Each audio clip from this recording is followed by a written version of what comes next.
This channel does not promote any violent, harmful, or illegal activities. All content provided by this channel is meant for an educational purpose only.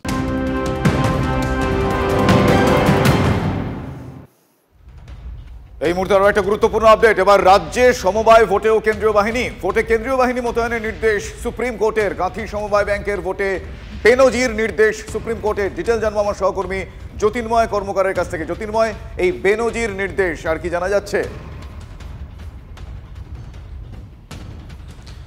দেখো, কাঁথি সমবায় ব্যাংকের নির্বাচন রয়েছে 15ই December. প্রথম যে বিজ্ঞপ্তি জারি হয়েছিল এবং সেখানে যে ভোট গ্রহণ কেন্দ্র দেখানো হয়েছিল, সেই ভোট গ্রহণ কেন্দ্রের মধ্যে 5টি ভোট গ্রহণ কেন্দ্র পরিবর্তন করতে হয়েছে এবং সেই কারণেই আর্জি জানানো হয়েছে যে পুরনো যে ভোট গ্রহণ কেন্দ্র, সেই পুরনো ভোট গ্রহণ কেন্দ্র ফিরিয়ে দেওয়া হোক।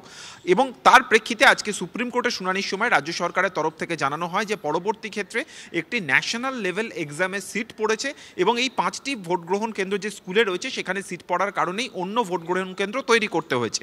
কিন্তু অন্য যেখানে ভোট গ্রহণ কেন্দ্র হয়েছে সেই জায়গাতে আইন শৃঙ্খলা পরিস্থিতির অবনতি হতে পারে, তার কারণ সেই জায়গাকার জনবিন্যাস এমন এবং এমন কিছু ঘটনার নজির সেই জায়গায় রয়েছে, ফলত সেখানে ভোটাররা তারা নিরাপদে ভোট দিতে পারবেন না বলে আশঙ্কা প্রকাশ করা হয়। তার প্রেক্ষিতে সুপ্রিম কোর্ট জানিয়ে দিয়েছে যে যারা ভোট দিতে যাবেন তাদের জন্য পরিবহনের ব্যবস্থা করতে হবে।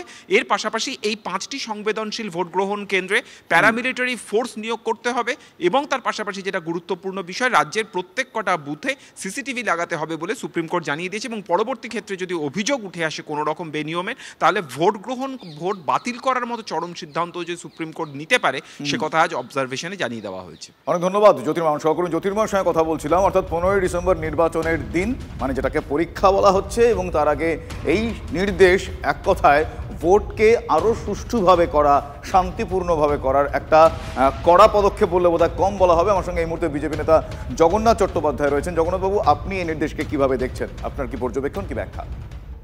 পশ্চিমবঙ্গের যা পরিস্থিতি তারই প্রতিফলন সুপ্রিম কোর্টের নির্দেশে হয়েছে। এখানে ভোট মানে ভোট তো না, এখানে ভোট মানে ভোট লুট। সে ভোট লুট স্কুল পরিচালনা সমিতির ভোট থেকে শুরু করে লোকসভা, বিধানসভা, পঞ্চায়েত, পুরসভার ভোট।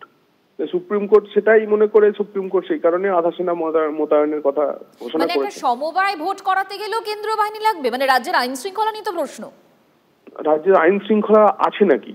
রাজ্যের আইন শৃঙ্খলা যদি থাকতো তাহলে তো রাজ্য পুলিশ দিয়ে সমবায়ের ভোট করানো যেত।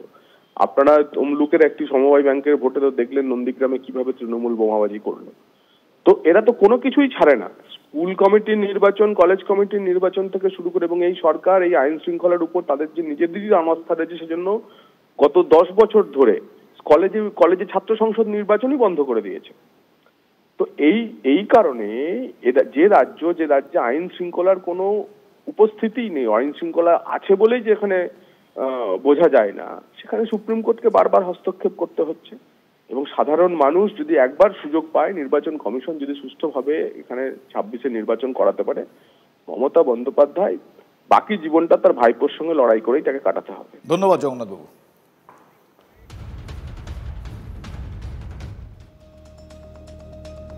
অন্যান্য গুরুত্বপূর্ণ খবরের আপডেট তো রয়েছে। বাংলাদেশের লেটেস্ট আপডেট নিয়ে ফিরবো একটা ব্রেকের পর। সঙ্গে